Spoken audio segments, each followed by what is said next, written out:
Another Jurassic World movie. Didn't we just get one like, I don't know, like 3 years ago with Jurassic World Dominion? Let's see what this one's like then. Wait a minute. Jurassic World Rebirth? Like, hang on a minute. It's Jurassic World, but it says it's a reboot. A rebirth. Oh well, let's just go and see what this is like. Hope it's nothing like Dominion all over again. Dodson, we've got Dodson here! What a mess that film was. Like, it had the original cast in there, and the new cast. They were good, yes, but the plot, the story, didn't work. I have no expectations for this new Jurassic World movie, especially it hopefully bringing back the series to its horror roots, I heard. Then they got announced that Gareth Edwards is announced to be director for this new Jurassic World movie. We all know that Gareth Edwards likes working with movies that have special CGI to the film. Like, say for instance, this movie that we all know called Godzilla 2014, when he didn't show that much of Godzilla and showed it on the Mutos instead, which got me scared, because I think we're not going to see the dinosaurs that much in the film. It's just going to be called Human World Rebirth. No Jurassic, because there's going to be no dinosaurs in it. Then it got revealed that Jurassic World Rebirth will be coming out in 2025. This was revealed in 2023. What? 2025? That wasn't that far away. Are they rushing this movie? I mean, it's coming out very soon. Why were they rushing this movie? It will only take like 3 years for it to come out. I was thinking that this was probably going to be another Dominion film. However, that is until they released the trailer, which I think was early on in 2025. It looked pretty promising, a little bit, but still though, it still had some of the Jurassic Worldisms in it from the last two films. So I didn't make any videos about it because I wasn't a huge Jurassic fan at the time, because Dominion got me out of the franchise. But today, I ended up buying a ticket and I ended up getting my T-Rex popcorn bucket, which was really, really awesome. And I saw Jurassic World Rebirth. Is Jurassic World Rebirth the end of the Jurassic franchise? Or is it the beginning of a much better movie series from the last 3 Jurassic World movies?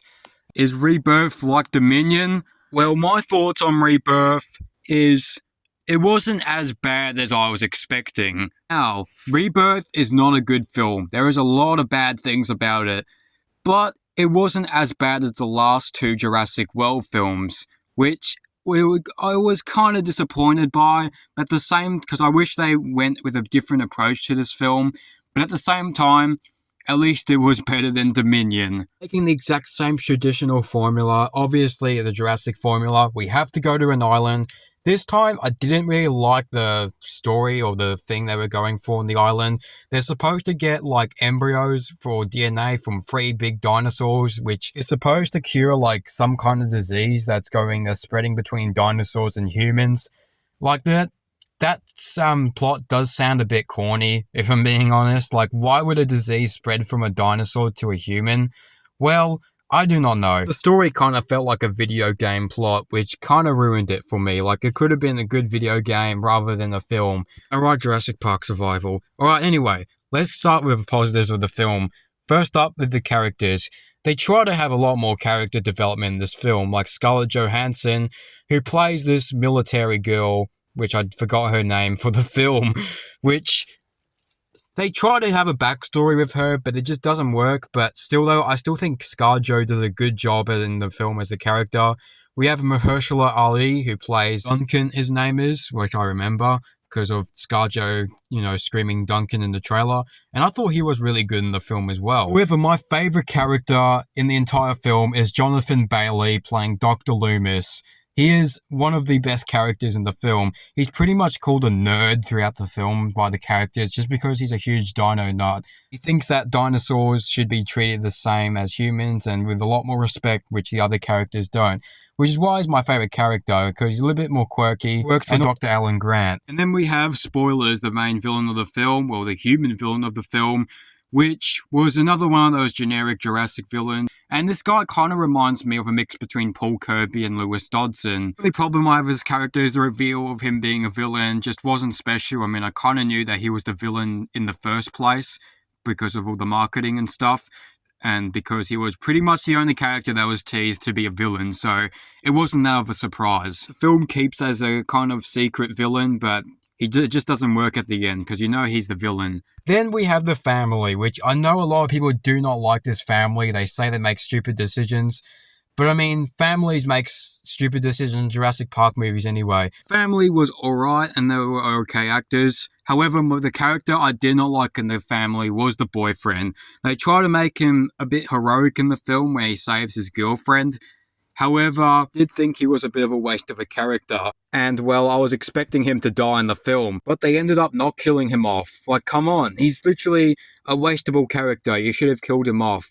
You should have made him get eaten by the Disorder Rex, which I know is not the name of the actual creature. I know it's called Distortus Rex, but I'm calling it Disorder Rex because you gotta admit, that's a pretty cool name for this dinosaur. There were some other characters in the film, however, they pretty much had eat me signs on them because pretty much they were just prey and, meat for the dinosaurs to eat. So they were pretty much this character. They were just a wasted character. They didn't do much. We just wanted them to get eaten by dinosaurs, and they did. It was fun watching them getting killed. By the way, this movie has a lot of deaths in it. Definitely more human deaths than Dominion. Thank goodness for that. I was missing the classic Jurassic Park kills from Dominion, and we finally got them in this film. I mean, the only problem with the kills is that you know who's going to get killed by which dinosaur. But I mean, still though, it was just awesome to see some kills in the franchise because I was worried that we were going to go like the World Trilogy, which all the dinosaurs, they only eat the bad people. They don't eat any good people, any wastable characters. They just eat the bad people, the villains of the film, and that's it. There's actually a lot of people that I really rooted for. They ended up getting killed at the end of the film, which was quite interesting because that was what Spielberg did with The Lost World and Jurassic Park. I'll give this movie a plus. I'll give it to the human kills. However, you kind of know who's getting killed in the film anyway by the end, so I guess it's not that special. But some of my favourite scenes, I did like the river raft scene. However, I do think I got spoiled quite a lot of it in the trailers. I didn't look at the trailers, but obviously due to social media and online hype, obviously bloody social media ruined this scene for me because there was just every single shot of the film in the trailer was all dedicated to that river raft scene with the T-Rex. But I mean, still though, seeing the river raft scene was at least cool. I like that little horror elements to the scene of the river raft scene with the family. Really like how they adapted that from Michael Crichton's novel. Even though I do think that my only problem is I wish the scene was a bit more intense, like the Michael Crichton novel. Like, I wish the T-Rex went full-blown, absolutely destroyed the river raft scene. Like, maybe pick up the river raft with the family on the river raft. I thought that there could have been a bit more to the scene, a bit more action. It's just if I was in charge, I would probably direct the scene a bit different, but it was still cool. Then we also had some of the dinosaur action, which was awesome, particularly the boat scene, which was also featured in the trailer between the Spinosauruses and the Mosasaur. I thought that was really cool, especially they go on a bit of a wild goose chase, which reminded me of Jaws with the Mosasaurus. Seeing the Spinosauruses in action, even though the Spinosauruses unfortunately are only in one scene in the entire film, still was really awesome seeing these guys. While it's not the Spinosaurus from 2001, I still really like the design of these guys, with them at least trying a bit of paleo accuracy with these Spinosauruses. Some other dinosaurs I really liked was the Titanosaurus. They also were in one scene, but still though, the only problem with the Titanosaurus scene was that I can tell the CGI. I mean, I can tell that they're CGI, but my only problem is I don't think the CGI was that good on the Titanosaurus, and they try to pull another Jurassic Park. Oh look, it's the Brachiosaurus from the first film. The iconic scene by using the Titanosauruses. So that's something I would kind of dive into the negatives, but still seeing the Titanosauruses, it was just awesome seeing a different sauropod in the franchise finally. And I really liked the action scene at the ending. While I don't like the ending per se, I will talk about the ending in my negative, but I still find that the ending was at least a bit more entertaining than usual. Thank God we didn't get a dinosaur fight between the Disorder Rex and Spinosauruses or a T-Rex. But now moving on to my negatives. Okay. Now, Rebirth is okay. However, there are a lot of negatives and stuff that I can easily pull this movie apart for. First off, more hybrids. That is right. These hybrid, pterosaur, velociraptor creatures, I don't know what they're called. They pretty much replaced the velociraptors in the franchise, which, by the way, the velociraptors, they are not in this movie at all, which is surprising because the raptors are usually in every single movie. But this time they replaced them with these hybrid raptor Dimorphodon creatures, which is totally original for the Jurassic franchise. Absolutely not. We've gotten hybrids so many times in the last Jurassic World films, and I'm just sick of the whole hybrid thing. I think that they should just stick to traditional formula for this film, and maybe do something experimental when it comes to the next few films. But I personally don't like the hybrid approaches that these films have been putting in. Besides Jurassic World, a lot of the hybrid approaches do fail in this film, and in most of the Jurassic films after Jurassic World, if I'm being honest. So having hybrids in this film doesn't necessarily work for me, and I don't like these guys replacing the raptors, because I mean, look at them, like, not as menacing as the raptors in the first movie. If I'm gonna be honest, I find the raptors more menacing throughout the Lost World and to Jurassic World, because I think they're a lot more scarier than this guy. Now we move on to the Disorder Rex. Not gonna lie, is a bit of a generic design. Like, it's pretty much a mix between the Rancor and the T-Rex. If they had a baby, you would get this monstrosity. Now, Gareth Edwards did tease to us that the Disorder Rex wasn't necessarily a villain. Like, he kind of did say it was kind of like a villain, but it was kind of like a Frankenstein villain. Like, he was just created because he was just created. And he kind of revealed us like a Giganotosaurus in Dominion. However, obviously, you can tell by the Giganotosaurus in Dominion, Colin Trevorrow called it the Joker. And once we saw Dominion, the Giganotosaurus did nothing at all in the film and wasn't even that menacing to our characters and didn't kill a single thing. Same thing here, but this time the exact opposite. Either Gareth Edwards missed the point, or he probably lied to us and probably kind of subverted expectations. But the Disorder Rex is literally a monster in this movie. He has probably the most kills out of the dinosaurs in this film. Like, this thing was a monster in the film. Like, he wasn't at all a Frankenstein creation in my own opinion. Like, this thing was a monster in the film. Why does every single director on a Jurassic film, particularly the new ones, always mislead the villains, the dinosaur villains in the franchise? Like, I do not get it at all. Why they keep on mistreating the audience when it comes to revealing if the dinosaur is a villain or not. And it's the exact opposite of their argument, which makes no sense at all. Anyway, speaking of the Disorder Rex, that's the opening of the film, and I think you all know where this is going if you've watched the film. It is one of the dumbest scenes I have ever seen in the Jurassic franchise. Well, it's the dumbest scene that I've ever seen of a dinosaur break out of its containment. And the Disorder Rex, you want to know how the Disorder Rex breaks out of its containment? I think you know where this is going. It's a Snickers bar.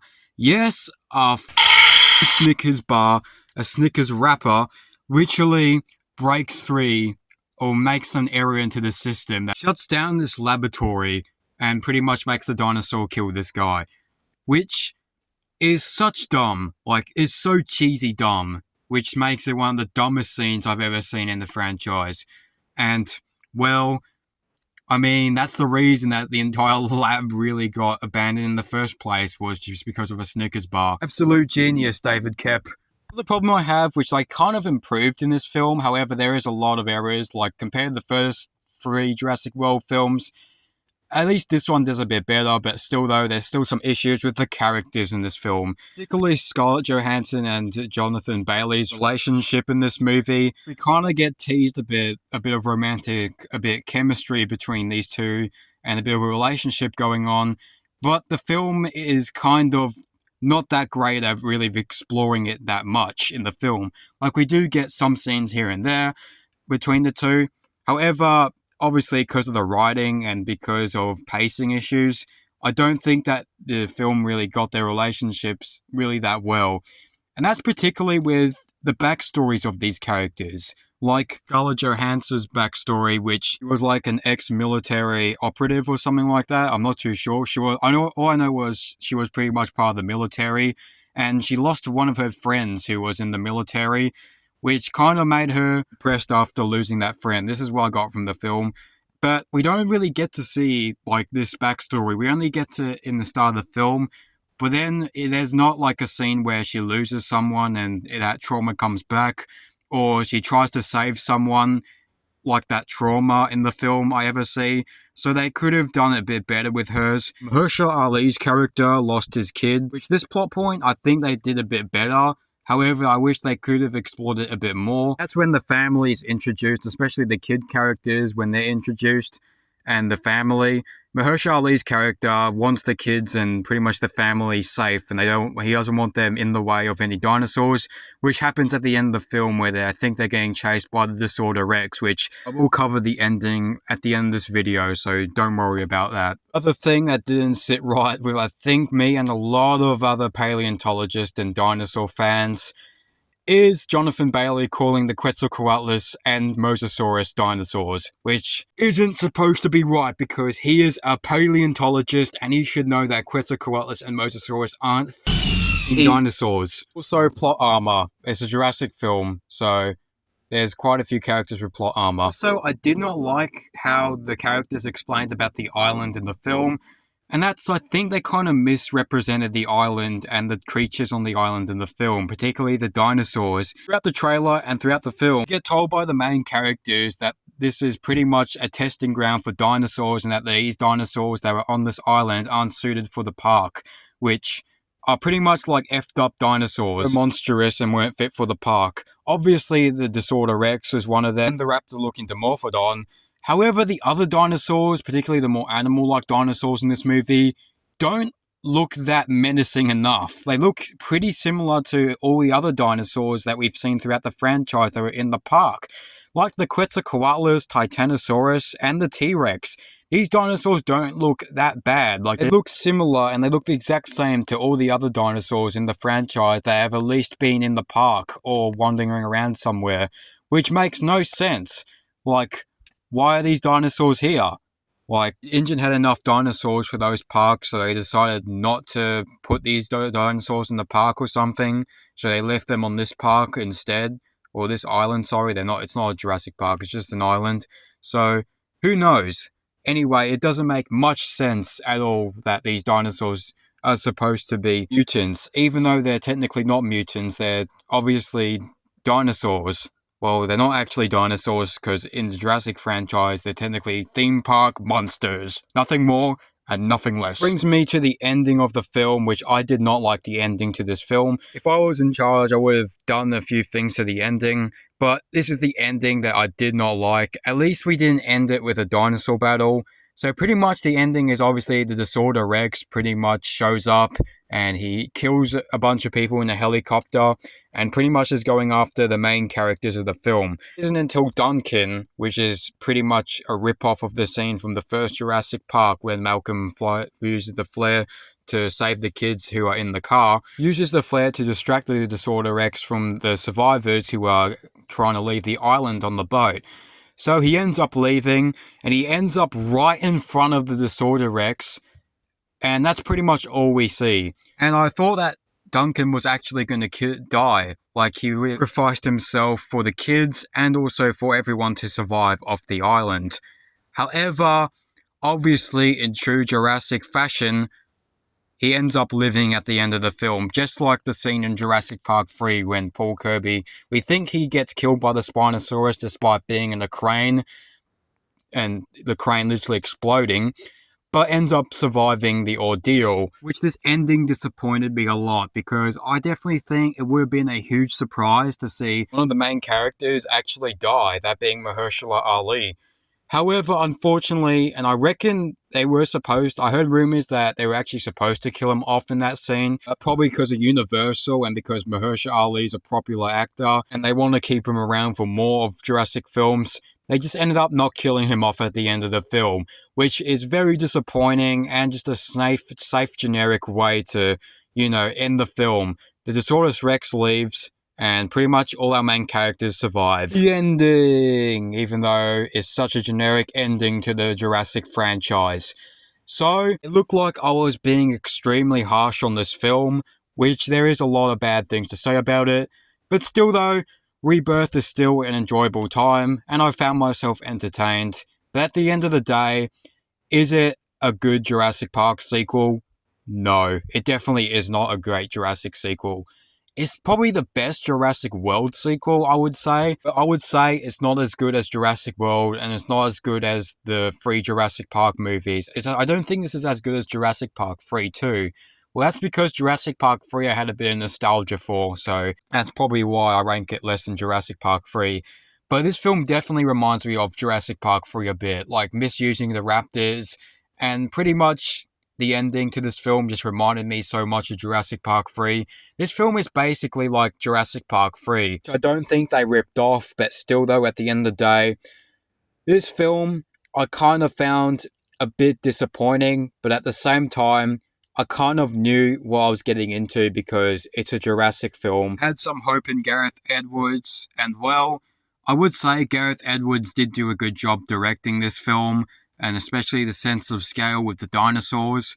However, unfortunately, this is just another Jurassic film, and that's pretty sad to say because I was hoping Rebirth would hopefully back this franchise after the disappointment of Dominion and learn their lesson from this franchise, because the Jurassic World films have kind of ruined the Jurassic Park reputation of the franchise. We could have seen a lot of really cool and interesting stories, but instead they go for the more safe and more nostalgia-driven films as possible to cater to the fans, which is nothing wrong with that. It's just that I think with the Jurassic World films, they misuse it a lot. Like, hey, remember this? Hey, remember that? Remember this scene? And it's gotten to a point where I'm just not that excited for this franchise because it's just the exact same thing rehashed over and over again. We really need new dinosaur movies, and I just don't think the Jurassic franchise is really worth it anymore. Like, yeah, we are going to get more Jurassic World movies. It's never going to stop. The film's made $1 trillion at the box office anyway. But still though, I was hoping that this film didn't play the safe option. And unfortunately, it kind of did, which is why I found this film a bit disappointing. There were some scenes I liked, particularly with the dinosaurs, and they were kind of getting there with the human stuff. But all in all, there was no themes in this film or no allegories for this film. This is just another generic Jurassic film of humans getting chased by dinosaurs on an island. And well, I was hoping it probably took a different direction with this film. So all in all, Jurassic World Rebirth gets a 5 out of 10. It could go up, it could go down. So far, that's my score for Rebirth. It's pretty much the exact same level as Fallen Kingdom when it comes to levels, and Jurassic Park 3. Here's my little ranking of the Jurassic films. Obviously, last place, Dominion. 6th place, Fallen Kingdom. 5th place, it will be this film. 4th place, Jurassic Park 3. 3rd place, Jurassic World. 2nd place, Lost World. The original Jurassic Park, the GOAT, at number 1. And that's pretty much it for my review of Jurassic World Rebirth. What do you guys think of Jurassic World Rebirth? Type in the comment section below. Please like and subscribe, and I'll see you on the next adventure.